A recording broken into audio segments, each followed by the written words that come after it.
오늘 우리가 함께 보실 하나님의 말씀은 야고보서 3장 13절에서 18절 말씀 가지고 평화의 지혜라는 제목으로 함께 말씀을 나누고자 합니다. 우리가 새길 말씀은 18절, 화평하게 하는 자들은 화평으로 심어 의의 열매를 거두느니라 말씀을 새기면서 우리 오늘 말씀 함께 나누도록 하겠습니다. 지난주에 이어서 야고보서 3장을 같이 보고 있습니다. 지난주에 말씀의 골조라고 하면 혀가 가지고 있는 치명성이었습니다. 그러나 그것을 너무나 잘 알고 있는 우리지만 그것을 통제하지 못한다는 것도 우리가 너무나 잘 알고 있죠. 그것은 혀나 말에 달려있는 것이 아니라 혀를 지배하고 있는 그 무엇인가에 따라서 혀를 통제하느냐 못하느냐에 달려있다고 보았습니다. 그것이 우리의 마음이고 생각이고 중심이었습니다. 우리의 마음과 생각과 그 생각의 중심이 어디에 지배받았느냐에 따라서 우리의 말과 행동과 습관, 더 나아가 성품, 더 나아가 우리의 인생까지도 변화될 수 있다는 것을 보았지요. 말씀으로 세상을 창조하신 하나님의 말씀, 곧 예수 그리스도가 우리 안에 계신다면 우리의 말과 행동은 생명이신 예수 그리스도의 성품을 따라서 바뀌어 갈 수밖에 없다는 것입니다. 많은 그리스도인들이 믿음을 삶으로 살아내는 것이 가장 어렵다라고 고초를 토합니다. 전적으로 동의하시죠? 저도 그 말에 있어서 전적으로 동의를 합니다. 믿음이 우리 삶에서 빛을 발한다라는 것은 실전에서 100% 적용된다는 것은 참으로 힘이 듭니다. 그것은 곧 내 자아가 주님 앞에서 꼼짝없이 죽는 것이 어렵다는 또 다른 증거이기도 합니다. 마음과 생각의 중심인 영적인 부분을 조정하지 않고 밖으로 드러나는 부분에 시선을 빼앗기기 때문입니다.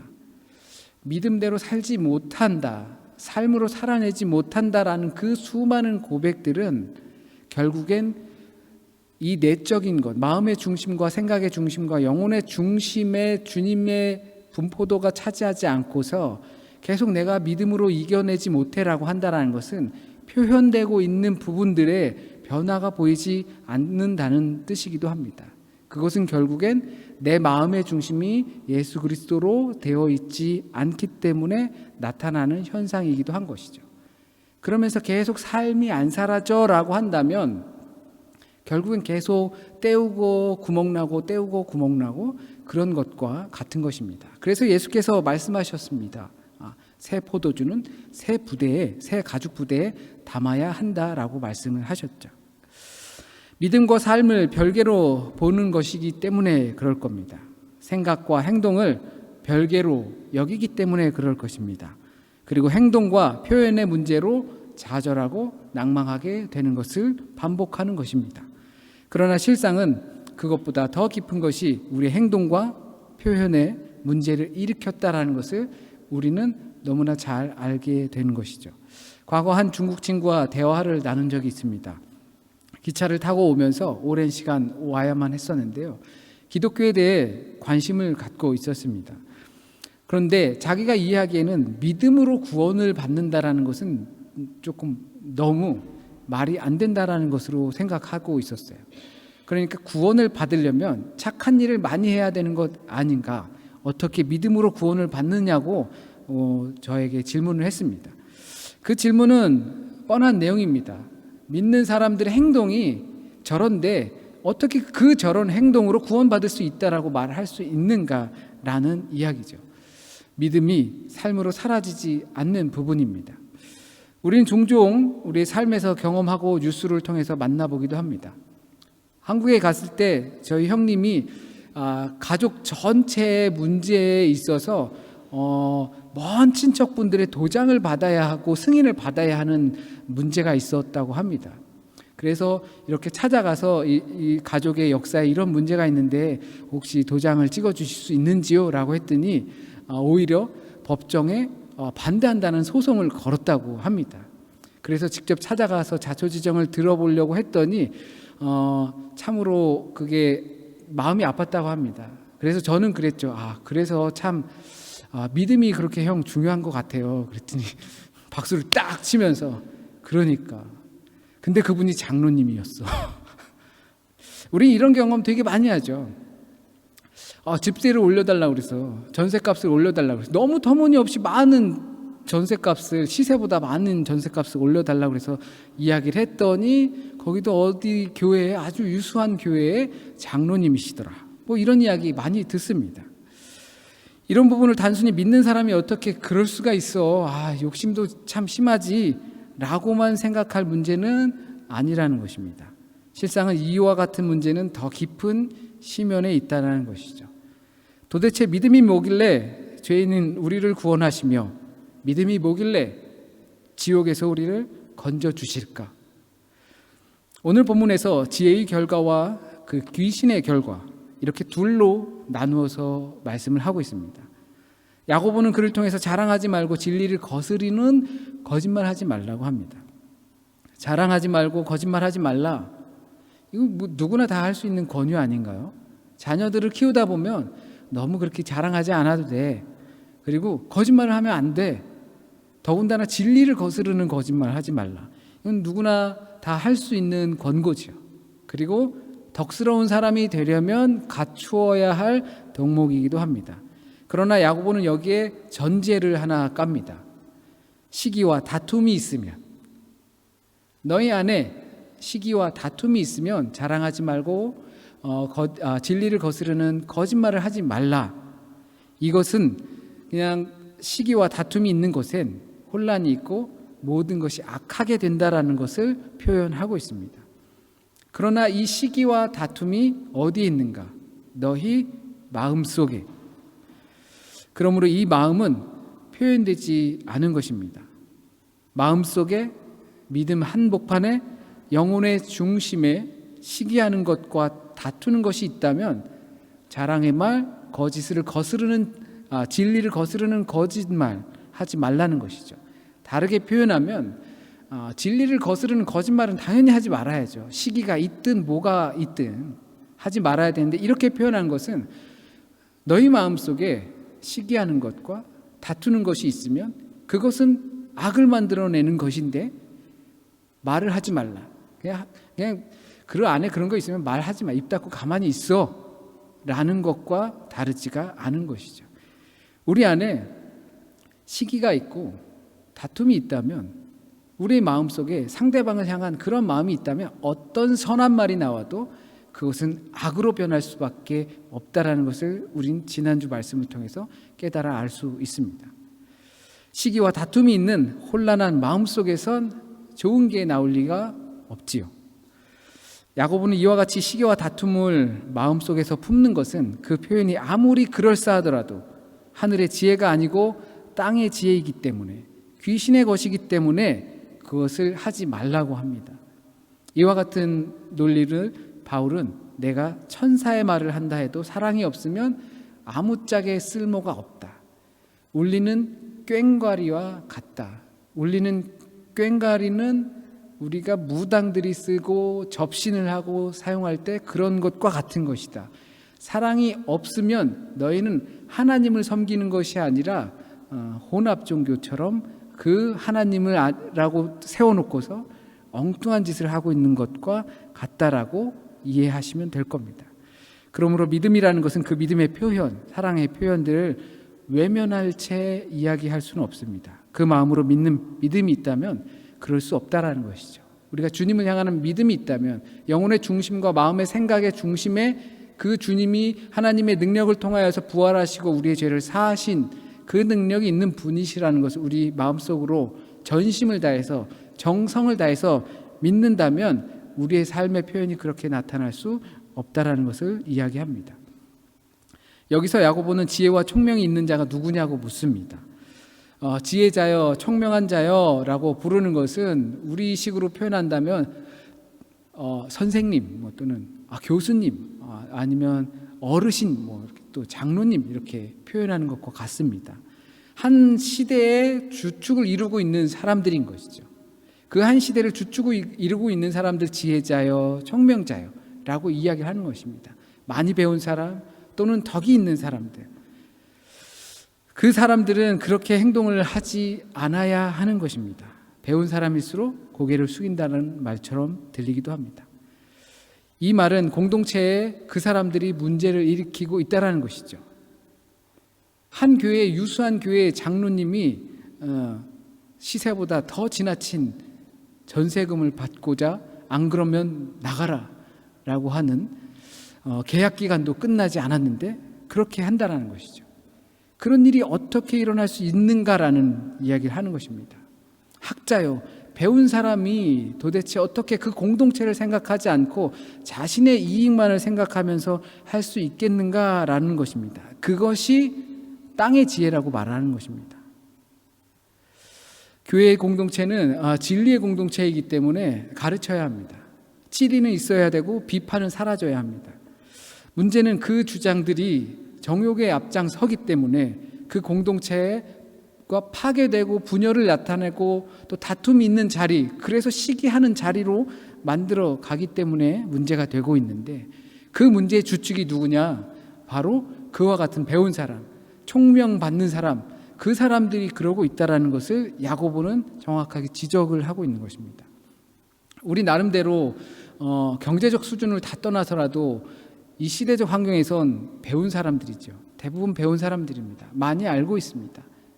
그런 사람들이 교회 공동체 안에서 진리를 선포해야 되는 그 공동체 안에서 살아가고 있는데, 실상은 진리의 마음이 있다기보다 내가 진리를 좀 알지 라는 수준에 머물러 있기 때문에 그와 같은 일이 나타난다는 겁니다. 진리를 내 것으로 삼는 것이 아니라 나는 진리를 알고 있다는 것을 자랑하고 싶은 마음에 살기 때문에 그런 것이죠. 아마도 현대 그리스도인들의 가장 큰 문제일지도 모릅니다. 그 알고 있다라는 것에 끝나는 것. 요즘 같은 정보가 넘치는 시대에는 하나님을 아는 지식을 정말 여러 루트를 통해서 관심만 있으면 우리가 알 수가 있을 겁니다. 그런데 그 알매서 그치는 것이 문제이기 때문에 그렇습니다. 정보로 인해서 머리가 커졌을지 몰라도 그 마음과 중심이, 그리고 하나님이 그 손과 발을 움직일 수 있게 하지 못하는 정도인 거죠. 많이 알고 있는데 내가 알고 있는 하나님이 내 마음에서 지배를 하지 못하기 때문에 내 손과 발이 그 하나님을 아는 것대로 못 움직이고 있다라는 것입니다.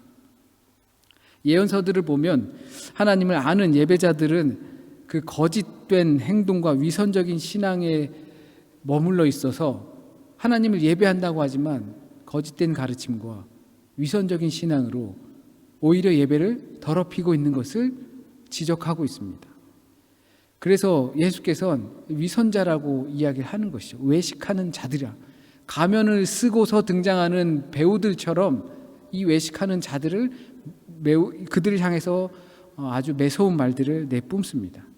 지적인 것이 우리를 지탱해 줄 수는 있지만 하나님을 안다는 것은 너무나 중요한 사실이긴 하지만 그 아는 하나님의 지식이 머리와 마음이 떨어지면 안 되는 것이죠. 그것이 자신의 욕망을 채워주는 것만으로 끝나는 것이 아니라 우리의 마음을 다스릴 수 있어야 한다는 것입니다. 그래서 위로부터의 지혜를 이야기합니다. 마음속에 시기와 다툼이 있는 땅의 지혜, 정욕을 따른 지혜, 귀신의 지혜는 혼란과 황폐함을 만들지만 하늘의 지혜는 그렇지 않다고 이야기해 줍니다. 하늘의 지혜는 야고보서 3장 17절 말씀처럼 성결하고 화평하고 관용하고 양순하며 긍휼과 선한 열매가 가득하고 편견과 거짓이 없습니다. 야고보는 여기서 7가지의 항목을 제시했죠. 마치 바울이 성령의 열매를 9가지를 제시했던 것처럼 그렇게 보여지긴 합니다. 이게 어떤 의미가 있는지는 정확히 저도 잘 모르겠습니다. 왜 굳이 7가지를 했는지. 모세의 오경을 통해서도 10계명이 굳이 왜 10개여야만 하는 건지, 10개로 딱 맞췄을 때 어떤 의미가 있는지 우리는 정확히 다 알지 못합니다. 그때 풍습이라든지 아니면 그리스 철학이나 히브리 철학 내에서 갖추고 있었던 무언가가 있었던 것인지 저도 연구가 부족해서 이런 부분은 잘 모릅니다. 왜 굳이 7개를 내가 보기엔 다 비슷해 보이는데 라는 것을 했는지. 그러나 적어도 믿음은 행함으로 표현될 수밖에 없다고 생각했던 야고보는 이 7가지가 혀를 지배하는 믿음에서 나온다고 생각했을 것 같습니다. 이 성결과 화평과 관용과 양순과 긍휼과 선한 열매와 편견과 거짓 없음이 혀를 지배하는 믿음, 거기에서 나온다고 생각했던 것이죠. 그래서 이것은 하나의 열매를 향해서 가고 있습니다. 그것이 18절에 나오는 화평입니다. 화평을 심는 자는 의의 열매를 거두는 것입니다. 하늘로부터 오는 지혜를 아는 사람들은 땅의 지혜를 선망하는 것이 아니라 하늘의 지혜를 구하는 사람들은, 그 지혜로 하나님의 일을 하는 사람들은 평화, 화평의 씨앗을 심게 되어 있습니다. 이 위로부터 오는 지혜라 함은 당연히 하나님의 지혜임을 말합니다. 이 하나님의 지혜는 땅의 지혜와 자꾸 부딪힐 수밖에 없습니다. 이 지혜라는 것은 예수께서 비유로 말씀하시죠. 왜 이렇게 선생님 비유로만 말씀하십니까? 내가 비유로 말함은 이 비유를 듣는 자가 있고 못 듣는 자가 있기 때문이다라고 말씀하십니다. 그리스어로 할 때 이 비유와 또 히브리어에서 이 지혜라는 것은 같은 말이기도 합니다. 예수께서 비유가 아니면 말씀하시지 않았던 것, 그것은 곧 바로 주님의 말씀과도 같은 것입니다. 그러니까 이 하나님의 지혜는 예수 그리스도의 말씀과도 같은 것입니다. 땅의 지혜는 시기와 다툼으로 혼란을 야기하지만 하늘의 지혜는 화평을 가져다 주기 때문입니다. 예수께서는 내가 세상에 화평을 주려고 온 줄 너희들이 착각하는데 아니야, 나는 이 다툼을 주기 위해서 분쟁하게 하려고 왔어 라고 말씀하십니다. 이것이 예수 그리스도의 오심으로 인해서 땅에서 벌어질 일들에 대해서 이야기하는 것이죠. 예수를 믿음으로 인해서 나는 세상 편에 라고 살게 하는 것이 아니라 하늘의 지혜와 땅의 지혜가 부딪히고 분투하고 그 싸움이 나타나는 곳이 내 안에서 이루어지기 때문에 화평이 아니라 분쟁을 위해서 왔다라는 것입니다. 그리스도의 교회의 화평이란 바로 그와 같이 의의 열매를 맺기 위한 전쟁과도 같은 것입니다. 그리스도인들의 지혜는 하늘의 지혜이기 때문에 그렇습니다. 땅의 지혜를 쫓아가는 것이 아니기 때문에 그렇습니다. 이 둘의 갈등 속에서 위로부터의 지혜가 승리하는 것입니다. 그렇기 때문에 이 지혜를 위해선, 우리가 이 지혜를 따라가기 위해선 우리의 삶에 용기가 필요합니다. 믿음의 용기, 하늘을 바라볼 수 있는 용기.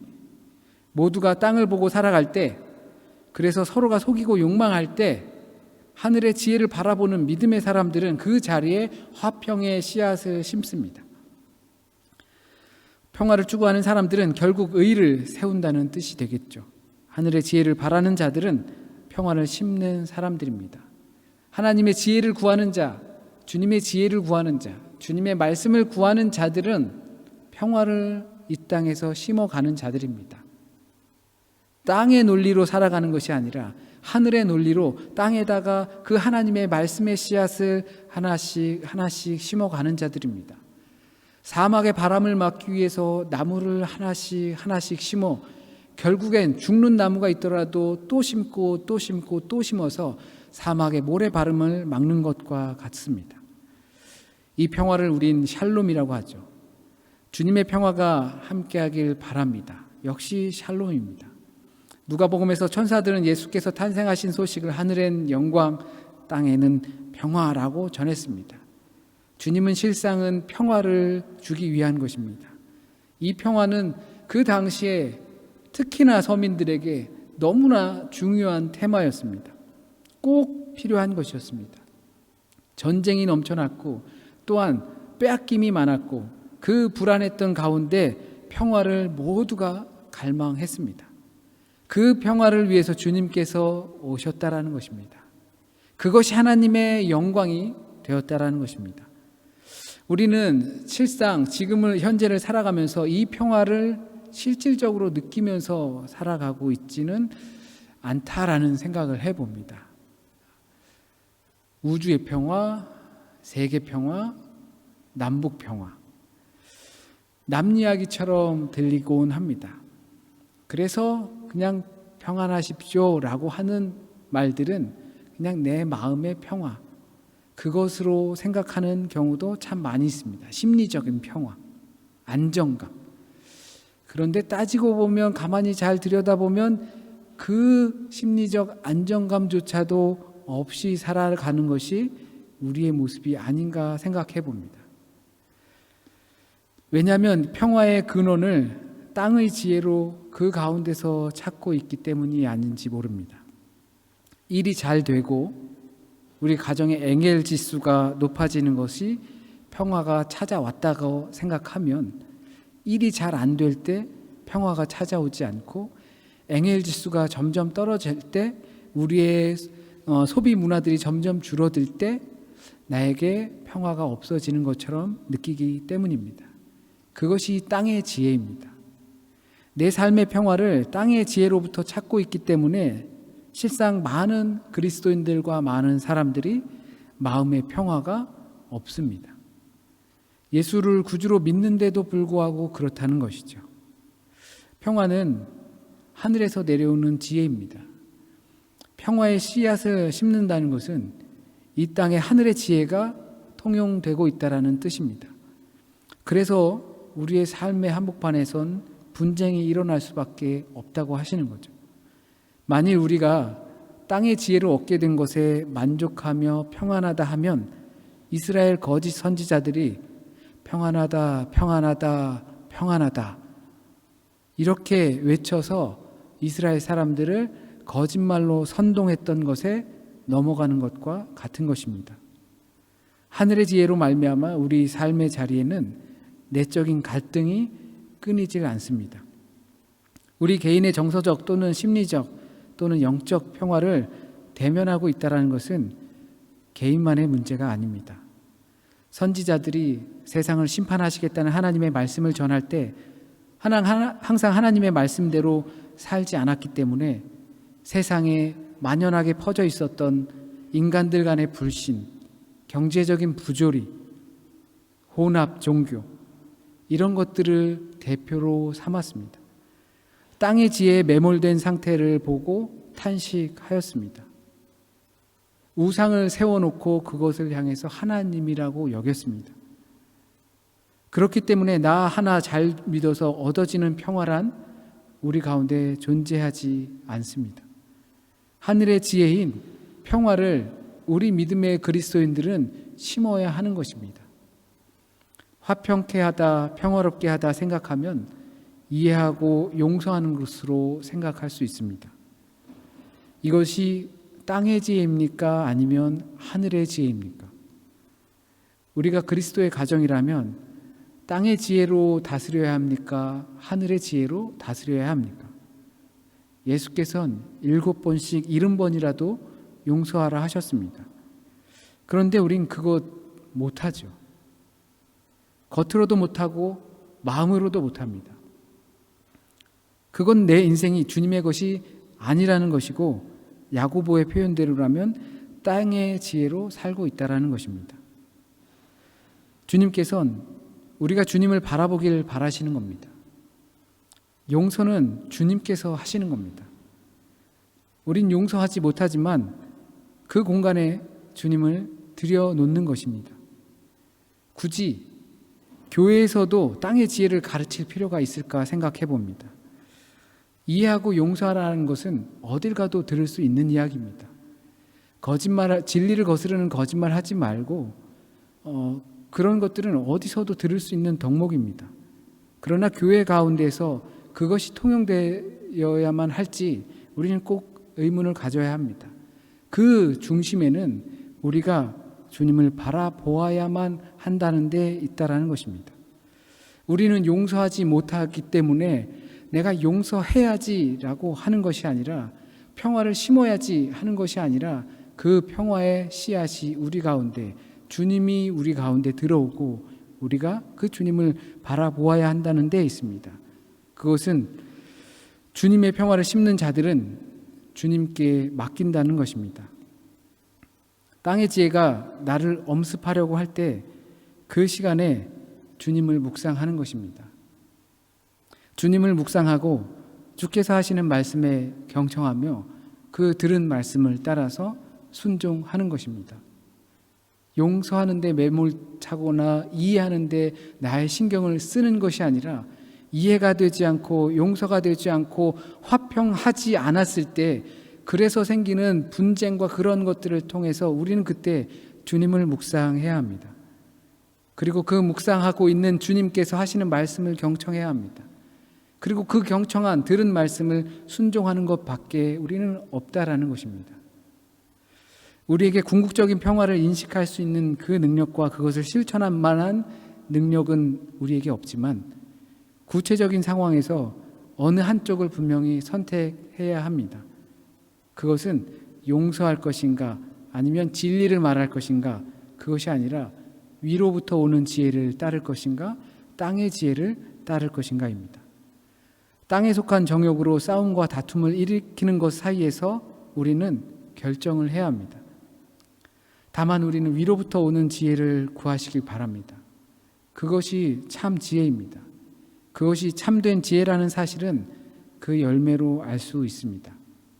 땅의 열매가 아니라 하늘의 열매입니다. 야고보의 설명에 따르면 가장 중요한 열매는 그 평화의 씨앗을 심는 것입니다.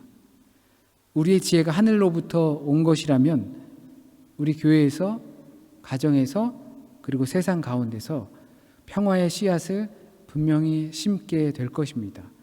그 평화를 위해서 주님께서 오셨습니다. 그 평화는 나만 쫓아고 있는 평화가 아닙니다. 의의 열매를 맺기 위한 평화입니다. 그것은 우리의 힘과 노력으로 되지 않는다는 것을 우린 너무나 잘 알고 있습니다. 그렇기 때문에 그것을 하지 못하게 하는 일들이 생길 때 우리는 주님을 묵상해야 합니다. 그리고 주님께서 말씀하시는 말에 경청하고 그 말씀에 우리는 순종을 해야 합니다. 그럴 때 우리는 평화의 열매를 걷기 위해 그 평화의 씨앗을 심는 것입니다.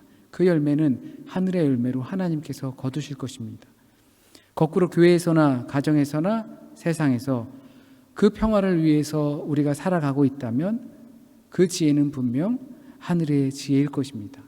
저와 여러분의 삶 가운데 믿음을 따라서 그 믿음이 삶이 되고 삶으로 살아내기가 참으로 어려운 것을 너무나 잘 알고 있지만, 지금까지 경험해 왔지만 우리가 할 수 있는 것은 그 안에 있는 것이 아니라 주님을 바라보고 더욱더 깊이 묵상하는 것입니다. 그것이 하늘에서부터 오는 지혜입니다. 그것이 평화의 지혜입니다.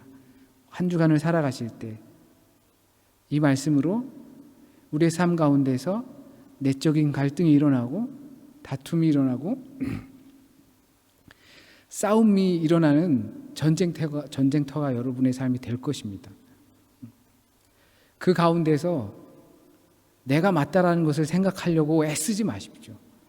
저 사람이 틀렸다라는 것을 가르치려고 애쓰지 마십시오. 그 시간에 주님을 묵상하십시오. 그리고 그 시간에 주님께 물으십시오. 주님께서 말씀해 주실 겁니다. 그리고 우리는 그 말씀하신 말씀에 순종하면서 살아가면 되는 것이죠. 그러면 분쟁 가운데서, 정말 고통 가운데서 그 아래에서 병아리가 정말 목숨을 걸고 알을 깨고 나오는 것처럼, 하나의 씨앗이 목숨을 걸고 새싹을 트는 것처럼 우리의 인생 가운데서 하나님께서 평화의 의의 열매를 맺으실 줄 믿습니다. 기도드립니다.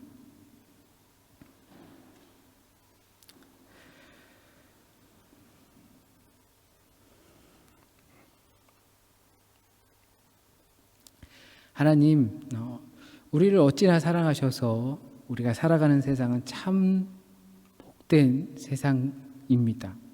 주님께서 우리 삶 가운데 있기 때문에 우리의 삶은 너무나 복된 삶입니다. 그런데 무엇 때문인지, 아니 너무나 잘 알고 있는 나의 그 마음속에 다툼으로 보고 시기로 보고 또는 고통으로 여기는 것들이 참으로 있다라는 것이 마음이 아픕니다. 그러한 우리의 모습을 보시면서도 주님께서 얼마나 사랑하시는지, 수많은 반복들 가운데서도 하나님 우리를 얼마나 사랑하시는지 그 하나님의 능력을 보여주시기 위해 아들 예수 그리스도를 십자가에 달리는 그 고통을 이기시며 하나님의 능력으로 죽음 가운데서 새로운 생명으로 열어주시고 그 생명이 우리에게도 있다고 그 하시는 말씀을 우리가 잊고 또는 외면하고 모른 채 하며 살진 않았는가 하나님 생각해 봅니다. 내 마음이 왜 이렇게 복잡한지, 내 마음이 왜 이렇게 갈등하고 있는지 우리는 이제 너무나 명확하게 잘 알고 있습니다. 그 갈등할 시간에 주님의 말씀을 묵상하게 하시고 하늘의 지혜를 묵상하게 하시어 우리의 시간과 에너지가 엉뚱한 곳에서 방황하지 않게 하시고 하나님의 말씀으로 들려주시는 말씀으로 순종하며 우리의 삶을 살아갈 수 있는 주님의 길이 열릴 수 있도록 인도하여 주세요. 한 주간의 삶도 주님께 맡깁니다. 그 삶 가운데서 주님께서 우리의 삶을 보호하시고 우리의 마음이 주님을 더욱더 의지하고 그 가운데서 우리에게 기쁨과 승리의 날들을 선물하여 주실 것을 믿습니다. 이 시간 혹시라도 잘못 전해진 말씀 있으면 하나님, 주님께서 우리에게 하시고자 하셨던 말씀, 내가 듣고 들어야만 했던 말씀, 그 말씀이 우리 가운데 뿌리 내리게 하시고 열매 맺게 하여 주시옵소서. 많은 기도의 제목들을 가지고 살아가고 있는 우리 공동체 한 사람 한 사람 주님께서 친히 그 마음에 들어가 주시고 더욱더 친밀한 관계 속에서 말씀하시는 그 주님의 은혜를 경험하게 하시어 기쁨으로 고백하고 감사와 영광 찬송을 돌리는 우리 비스바된 아름다운 공동체가 될 수 있도록 하나님 인도하여 주세요. 모든 말씀 우리 주님 예수 그리스도의 이름으로 기도드립니다. 아멘.